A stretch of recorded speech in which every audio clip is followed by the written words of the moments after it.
Eh ben, bonjour et bienvenue pour une nouvelle vidéo. Donc là, on vous fait la partie 2 des pathologies néonatales. Donc, du tout poulain nouveau-né, tout bébé, tout petit qui vient de naître. Bon, on est en train de rigoler parce qu'en fait, on vient de finir d'enregistrer la partie 1 et magie des internets. Vous ne verrez cette vidéo qu'une semaine plus tard. Et du coup, Marine est habillée pareil et moi aussi. Voilà, on a nos outfits et j'ai même la même mèche. La même mèche. Moi aussi, regarde, elle est là. Dans la partie 1, on vous parlait plutôt des malformations et des maladies non infectieuses et on va dire immédiates. Voilà, les premières choses à arriver, les premières anomalies. Et là, aujourd'hui, on va vous parler plutôt des maladies infectieuses. Donc, qui dit infection dit que ça met quand même un petit peu de temps avant de se voir. Un petit peu d'incubation. Puisqu'il faut que toutes nos petites bactéries ou champipi aient le temps de... Souvent les bactéries d'ailleurs, aient le temps d'arriver. Donc, c'est parti.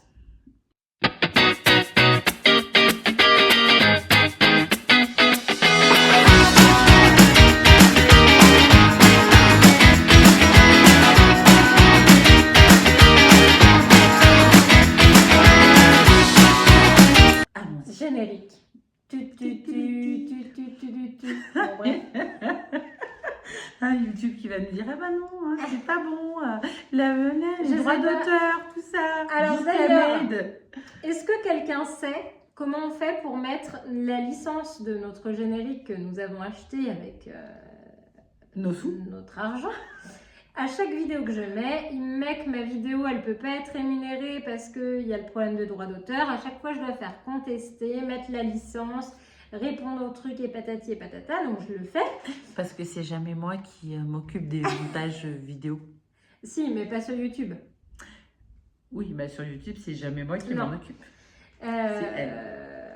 Oui, donc, si ça ne vous plaît pas, faut voir avec elle. Ah. Non, on s'éparpille. Moi, je fais Insta, TikTok. Et elle fait Insta, elle fait YouTube, TikTok. Voilà. Mais enfin bref. Si quelqu'un sait comment faire pour mettre la licence dans le machin et que ça marche tout le temps et que j'ai pas besoin de la remettre à chaque vidéo, ça m'arrange parce que c'est un petit peu relou. Voilà. Donc sur ces bonnes paroles, allons-y pour les infections. On va commencer avec la plus commune. L'infection du du nombril. L'infection du nombril. Que l'on appelle en termes scientifiques une emphalite. Emphalite. Voilà, donc l'emphalite, c'est une infection de l'ombilic. Voilà. Donc il peut y avoir des abcès qui se forment au niveau de l'ombilic, il peut y avoir des infections un petit peu plus diffuses. En tout cas, ce sont des bactéries qui sont rentrées par le cordon. Voilà. Pourquoi? Parce que il y avait un petit peu de sang et aussi parce que le poulain, quand il se couche, son nombril va toucher par terre. Donc première chose, c'est quand même important de ne pas mettre les poulains dans des box dégueulasses. Ou dans de la boue, hein. Enfin je veux dire, voilà. On essaye d'avoir un lieu un peu près sec et propre. Pour éviter ce phénomène. Deuxièmement, on en a déjà largement parlé, mais on désinfecte le petit nombril. Immédiatement et dans les jours qui suivent la naissance. On ne s'excite pas comme des malades non plus sur ce cordon, mais on vient légèrement le tapoter. On n'a pas besoin d'y rester 10 minutes. Voilà. Parce qu'il ne faut pas non plus abuser. Comment on dit, le trop est l'ennemi du bien. Ouais, c'est ça, le mieux est l'ennemi du bien. Voilà. Donc, il ne faut pas non plus trop en faire. Et, ah oui, on touche pas, on vérifie le nombril, mais on ne touche pas avec des mains dégueulasses non plus. Parce que avec nos petites mains pleines de bactéries, par exemple, on vient de gratter la jument avec nos gros doigts et c'est pas le moment d'aller toucher le nombril. Donc on met des gants, on prend une petite compresse. On nettoie bien les mains avant de mettre les gants parce que mettre des gants sur des doigts dégueux, on l'a déjà dit, mais ça sert à rien. Donc, on essaye d'être le plus clean possible, même si bien entendu, ça ne peut pas être stérile puisque nous sommes dans une écurie. Non, mais propre nous conviendra déjà. Voilà, mais propre déjà, c'est cool. Donc, si on a un doute parce que le cordon nous paraît gros, parce qu'il y a des écoulements bizarroïdes, il faut faire venir le véto tout de suite. Ça, si ça fait mal. On se rend compte, hein, entre le poulain qui gigote parce que ça l'embête, qu'on vienne lui titiller le cordon, et le poulain qui a mal. Ou si le cordon sèche pas, qu'il est toujours rose, voilà, c'est suspect. Dans ce cas-là, on fait une échographie et on se dépêche de le faire parce que ça peut aller très vite. Voilà, si c'est infecté, il faut intervenir. Antibiotiques, si ça ne se résout pas avec les antibiotiques, chirurgie, c'est pas grand-chose. Enfin, c'est pas grand-chose. Ça reste une anesthésie générale et tout, mais ça se fait bien et il faut le faire parce que sinon, quelle transition bien préparée, nous pouvons avoir une septicémie. Voilà. Bien répondu, Lulu. Sachant que aussi, petite aparté, prendre la température. Déjà, voilà. Ça vous donne une indication assez rapide et efficace. Si on a un doute sur le cordon, qu'on prend la température et qu'on a un poulain qui a plus de 39. Oui, même 38,5, on commence à être suspect. 39, on est sûr, c'est pas normal. Un poulain est légèrement plus haut qu'un cheval adulte en température. Mais voilà, au-dessus de 38,5, on se pose la question. 39, on sait qu'il a de la fièvre. Donc, 39,5 et 40, je n'en parle pas. C'est grave. Les septicémies, ça va être le truc grave, le plus fréquent chez les poulains. Parce que en termes de mortalité, c'est un des plus... c'est très fréquent, les septicémies chez les poulains. Pourquoi? Parce que pareil, on l'a déjà expliqué, donc se référer aux vidéos précédentes, mais les petits poulains à la naissance naissent avec un système immunitaire complètement naïf. Les anticorps qu'ils vont avoir ne vont être donnés que par le colostrum de la mère. Et puis forcément, il faut un petit peu le temps que l'organisme se fasse à l'environnement et tout ça. Donc, toute infection, de où que ce soit, va pouvoir dégénérer en une septicémie. Une septicémie, il ne va pas forcément y avoir de signes très spécifiques. Ça va être un poulain qui ne va pas bien, qui grossit qui est amorphe, qui est ramollo, qui dort peut-être pas bien, qui est beaucoup couché. Si vous vous rendez compte qu'il y a des poulains qui sont sympas et pas hyper sauvages qu'on peut approcher quand ils sont couchés, mais dans l'ensemble, quand on embête un poulain couché, il va vite se relever. Oui, et puis si au début il se relevait, mais que maintenant il se relève plus, c'est pas forcément qu'il s'habitue à vous. Faut être. C'est peut-être qu'il est un peu pas bien. Faut garder l'esprit critique. Prendre la température comme on le disait. Si ça commence à être régulièrement au-dessus de 38,5, alerte rouge. Si on les ausculte, en général, ils vont être un petit peu tachycardes, donc elle va avoir le cœur qui bat un petit peu plus vite. Et après, les sources d'infection peuvent être diverses. Donc, on peut avoir une porte d'entrée respiratoire. Donc, dans ce cas-là, on va avoir des fois de la toux. Et ou le poulain, comme on avait eu nous, qui respire fort. Ou des poulains qui respirent fort. Très alors nous, c'était a priori plus une fausse route qu'une... Oui. Ça arrive aussi. Hein, le poulain qui avale de travers, ça va dans les poumons. Ça fait une... Mais ça peut être le début d'une septicémie si on ne s'en occupe pas de cette fausse route. Donc le poulain, en effet, qui respire vite, qui a une respiration un petit peu saccadée, un petit peu superficielle. Qui nous donne l'impression d'avoir chaud. Voilà. Hein, qui va hyperventiler comme un peu... C'est pas normal. Voilà. Ça, non. Donc ça nécessite de faire des radios et ou échographie du thorax. Ça peut être, donc on en a déjà parlé, l'ombilique qui est anormal et qui est une très bonne porte d'entrée pour les septicémies. Après, ça peut être tout plein d'autres choses. Et assez fréquemment avec les septicémies, on peut avoir des arthrites septiques. Notre grand plaisir. Donc chez les chevaux adultes, les arthrites septiques, ça les rend boiteux défoncés. Chez les poulains, ça peut les rendre boiteux. Et chez les adultes, souvent, c'est qu'il y a eu un point d'entrée directement dans l'articulation. Exactement. Alors que chez le poulain, c'est différent. C'est le sang qui contient la bactérie qui va aller se loger dans les petites articulations. Exactement. Donc chez les poulains, en général, on voit qu'ils sont gonflés. Voilà. Des fois, on voit aussi qu'il y a une boiterie. Voilà. Une légère boiterie. Il peut y avoir une boiterie. Mais alors, des fois, c'est vraiment fou parce que ça peut être une gonfle minime sur une articulation. Hein. Ça peut vraiment être où on se dit, ah, il a le boulet à peine plus gros que l'autre. Alors, autant c'est vrai chez les adultes, les arthrites septiques, ça va être une articulation et ça fait une plaie au boulet, il a son arthrite septique du boulet, on n'en parle plus. Chez les poulains, comme c'est quelque chose qui passe par voie hématogène, on va avoir peut-être un jarret, un boulet un peu gonflé. En général, va y avoir plusieurs articulations si vraiment on regarde bien. Puis des fois, il va y en avoir de nouvelles, ça va naviguer un petit peu, ça va être vraiment suspect s'il y a ça. Et là, il faut vraiment se réveiller et aller tout de suite intervenir. Alors en général, on fait un lavage. On fait des lavages articulaires, on met des antibiotiques assez costauds. Avant tout ça, pour le diagnostic, on peut utiliser différents moyens, donc faire des ponctions articulaires justement, et puis faire des hémocultures ou des cultures sur le liquide synovial, et aussi doser la SAA, qui est une protéine de l'inflammation. La SAA, ça se fait sur place. Vous n'êtes pas obligé d'emmener votre poulain en clinique. C'est un test très rapide. Je crois qu'il prend 15 minutes. Non, l'appareil, il y a le chien de garde qui... Viens, allez, qui monte à la garde. Pour la SAA, on met une petite goutte de sang dans un appareil de test rapide, hein, ça existe, ça se fait très bien et ça permet de savoir. Si l'ombilic est concerné, il faut retirer l'ombilic chirurgicalement. Si les articulations sont concernées, il faut faire des lavages articulaires. On peut avoir des fois des uvéites sur des cas de septicémie très avancés. Et... Oh purée, ça c'est vrai. Ouais, là en général, c'est très mal barré. Et de toute façon, en général, il y a des séquelles ophtalmo. Si dans le meilleur des cas, on arrive à sauver le poulain. Mais c'est not good. Donc ça, c'est fréquent. On en a... D'où l'importance, encore une fois, mais de tester votre colostrum. Déjà, quand le poulain a eu un très bon colostrum, on a moins de chances d'avoir toutes ces bricoles.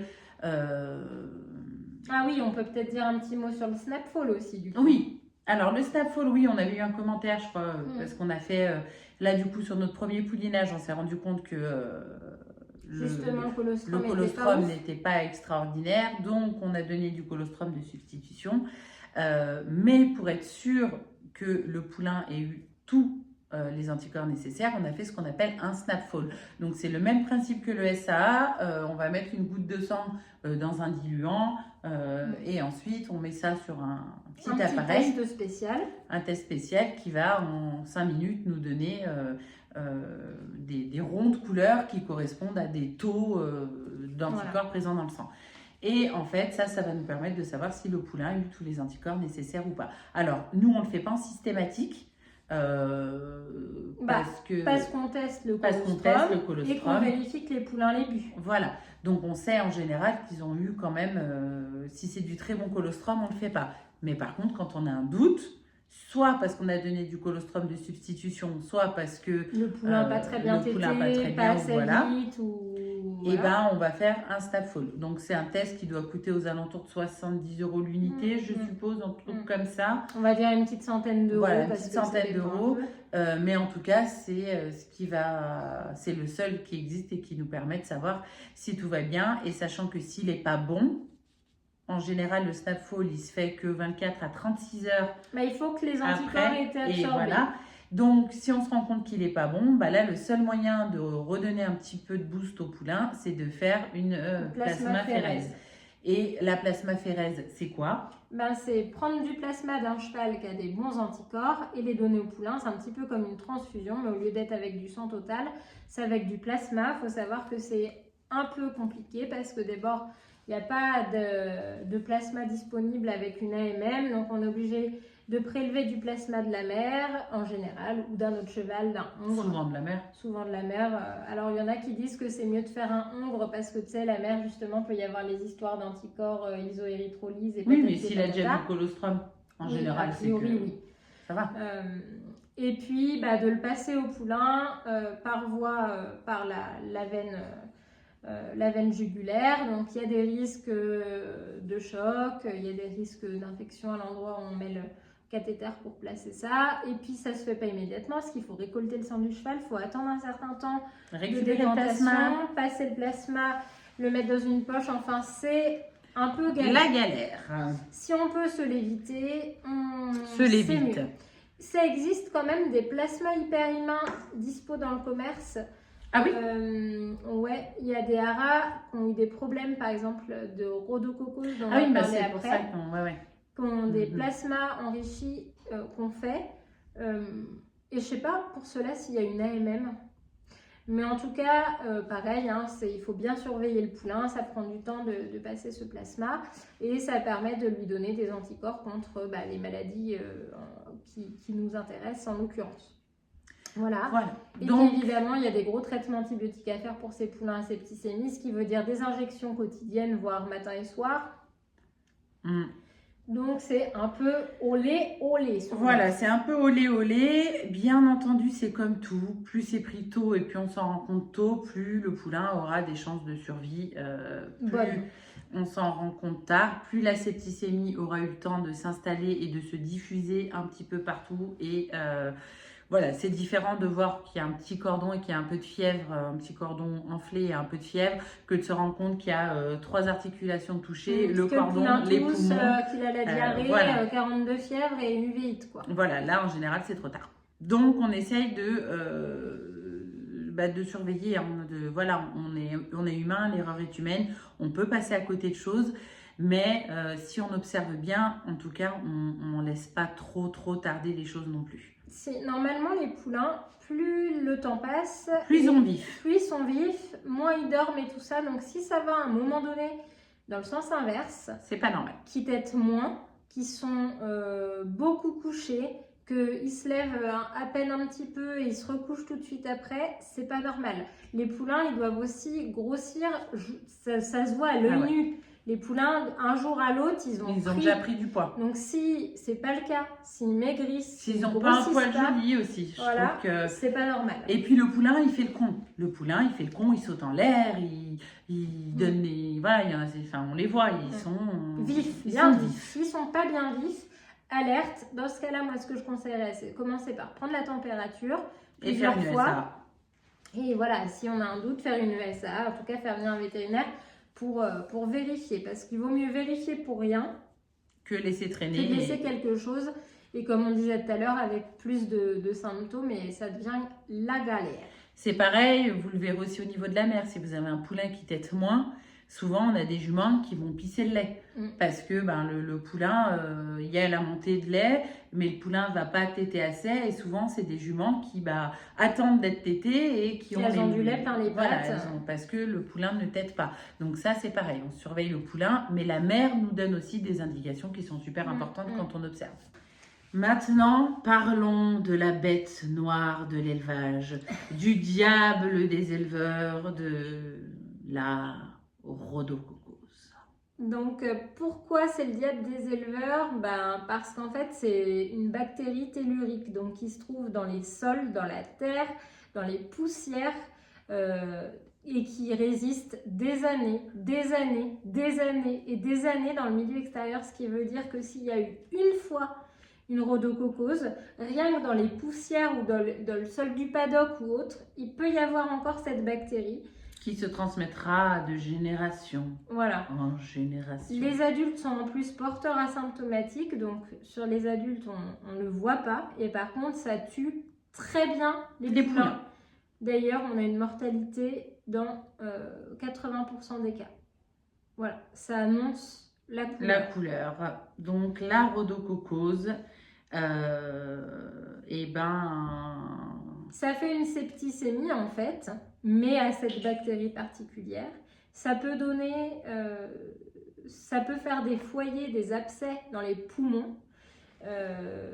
Ce n'est pas lié à l'absorption du colostrum. C'est une maladie infectieuse. C'est-à-dire que même le poulain bien immunisé avec ça, s'il n'est pas immunisé contre la rhodo, ce qui est souvent le cas, ça fait des dégâts. Ça, c'est et puis c'est hyper contagieux. Hyper contagieux. Hyper contagieux. Donc, ça fait souvent des problèmes respiratoires, un petit peu comme on en parlait pour la pneumonie tout à Des l'heure. constipations, je crois aussi, non? Alors, ça peut faire des diarrhées, ça peut faire des constipations, ça peut faire des boiteries aussi, parce que ça peut aller faire, mais ça va vraiment faire des abcès, en fait. Ça peut faire des abcès digestifs, ça peut faire des abcès. Moi, j'avais eu une pouliche qui devait quand même avoir 5 mois au moins, qui avait une ostéomyélite au niveau du bassin. Tous ses os étaient bouffés au mythe. On l'avait mise dans l'IRM et on l'a euthanasiée parce qu'il n'y avait rien à faire. Donc ça peut vraiment se mettre de partout, c'est vraiment la daube.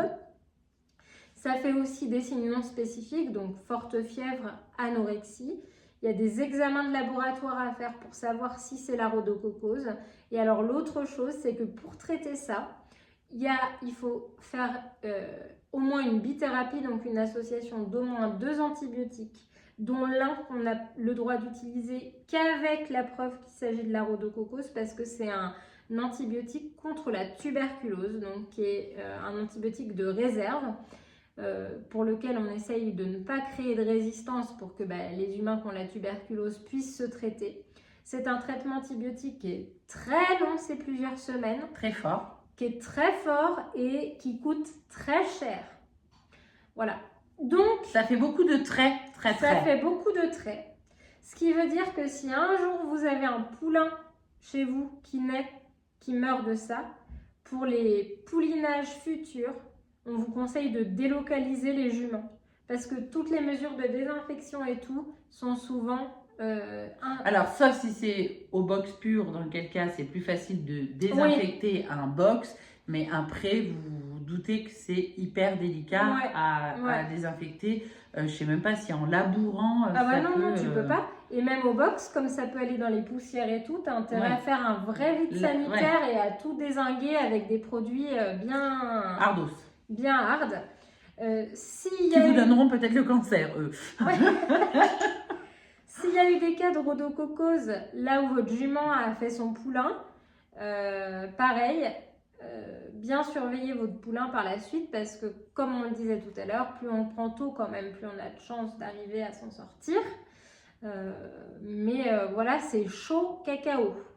Voilà.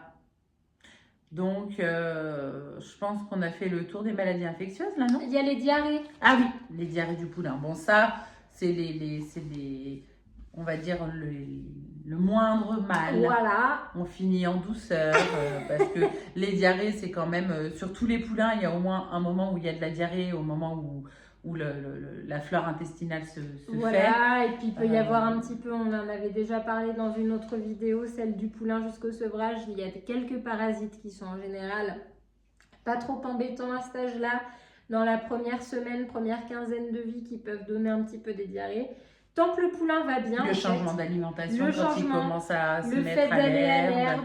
Il y a des petits virus, il y a plein de petites choses, mais tant que le poulain va bien, qu'il tète bien, qu'il n'est pas déshydraté, qu'il continue de prendre du poids, qu'il est vif. Après, c'est pareil, il y a diarrhée et diarrhée. Il y a chier en spray et la petite diarrhée du cacamou. Attention,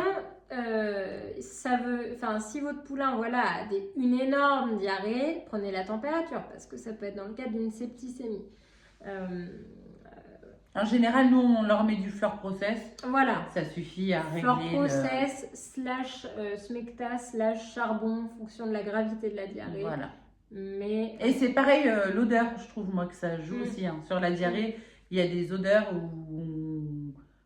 entre la diarrhée qui sent vraiment mauvais, qui va être très noire, je trouve que même au niveau des cacas, on arrive à se rendre compte de la gravité de la diarrhée. Non, mais c'est sûr. Et puis surtout, l'état général du poulain, Et surtout, faites gaffe à la déshydratation. Quand il y a diarrhée, on va dire le danger premier, quand il y a une grosse diarrhée, c'est la déshydratation. Donc, bien vérifier que votre poulain tète bien, beaucoup.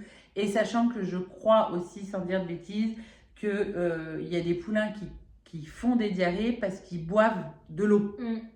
Donc ça, il faut faire attention que le poulain n'aille pas trop. Il y a des poulains qui prennent l'habitude d'aller boire de l'eau en fait dans le bac de leur mère. Tout petit, c'est pas top. Et en général, quand ils prennent le truc, ils y retournent quoi. Donc plutôt qu'aller boire du lait, quand ils ont soif, ils vont aller boire de l'eau. Sauf que de 1, l'eau, ça ne nourrit pas. Et de 2, ils sont pas encore bien totalement prêts pour ça. Donc voilà. Ça arrive aussi qu'il y ait des diarrhées quand on complémente les poulains qui, par exemple, ont des mamans qui ne produisent pas assez de lait, qu'on donne du lait artificiel. Ça arrive très, très, très souvent que ça donne des diarrhées parce que ce n'est pas la composition aussi bien que du vrai lait maternel. Bon, dans ce cas-là, ce n'est pas dramatique. C'est le temps que la flore se fasse. Voilà. Si le poulain va bien, il ne faut pas paniquer. En général, d'ailleurs, vous voyez souvent les poulains qui vont manger les crottins de leur maman. Donc ça, ce n'est pas une... je crois que la coprophagie chez l'adulte, c'est un TOC. Mais chez le poulain, c'est normal. C'est pour justement se faire... s'ensemencer sa flore digestive. Voilà, avec le caca de sa maman. Donc si vous voyez un poulain qui mange le caca de sa maman, c'est pas grave. C'est normal, ils le font tous. Et c'est pas ça qui donne la diarrhée, sauf s'ils en mangent des kilos. Sauf s'il y a plein de parasites dans le caca de la mère, oui. C'est vrai. Et dans ce cas-là, bon, il faut peut-être la vermifuger. Non, mais après, il y a plein de... Voilà, il faut garder un esprit un petit peu critique et pas se dire, voilà, j'ai lu ou j'ai entendu ou voilà, demander l'avis de on m'a votre dit veto, que si ou ça. Non, faut rester logique. Si tout va bien par ailleurs et qu'il y a un petit symptôme, ça doit tirer un petit signal d'alerte quand même et le garder en tête, bien surveiller heure après heure presque, parce que des poulains qui se dégradent, des fois c'est très très rapide. Vous les voyez à 8h le matin, ça va encore, à midi, ils sont rétamés, couchés par terre. Ça peut être très rapide, au même titre à mon avis que chez les nourrissons. Avec quand il y a de la chaleur en fait. Surtout quand il fait chaud, mais voilà, un affaiblissement sur un tout petit poulain, ça reste quelque chose d'embêtant. Il y a des maladies graves, il y a des maladies pas graves, en tout cas plus on le prend vite, et mieux ça serait, mieux on a de chance de résoudre le truc. Donc on surveille la néonate, c'est vraiment comme dit Marine, d'heure en heure, quoi. C'est vraiment, ça peut partir en vrille, mais... Ouais, et il y a des trucs qui sont pas si graves que ça, mais comme le poulain va être un peu plus faiblichon, il va moins téter, donc il va se déshydrater, il va être en hypoglycémie, il va ci ou ni. Donc le traitement numéro 1 quand on fait du soin néonatal à des poulains, ça va être en fait de les alimenter, de les hydrater. Et après les médicaments bien sûr, mais c'est beaucoup de nursing. Voilà, je crois qu'on a fait le tour des principales pathologies. On espère que ça vous aura plu et que ça vous aura appris des choses, on espère en tout cas. Voilà, n'hésitez pas si vous avez des compléments d'information à donner, des questions, des cas à partager, c'est toujours chouette, donc n'hésitez surtout pas. N'hésitez pas non plus à nous suivre, à nous mettre un pouce, vous abonner sur TikTok, sur Insta.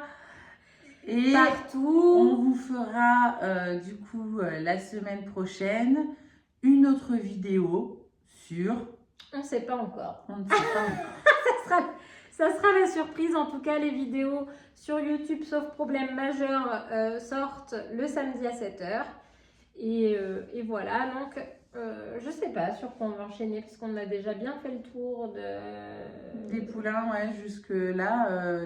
Bon, si, après il y a les dystocies, on n'a pas encore fait. Les dystocies, on n'a pas fait. Et puis après, il va falloir vous faire les dystocies, ouais. Fasse tout ce qui va être interview. Oui, après on a toutes les interviews qui sont... Bon, on a plein de choses de prévues, on va pas tout vous dire quand même, hein. En tout cas, sur TikTok, on sort environ une vidéo par jour en ce moment. Oui, à peu près. À peu près, à peu de choses près. Voilà, sachant que là, on va commencer la semaine prochaine les inséminations.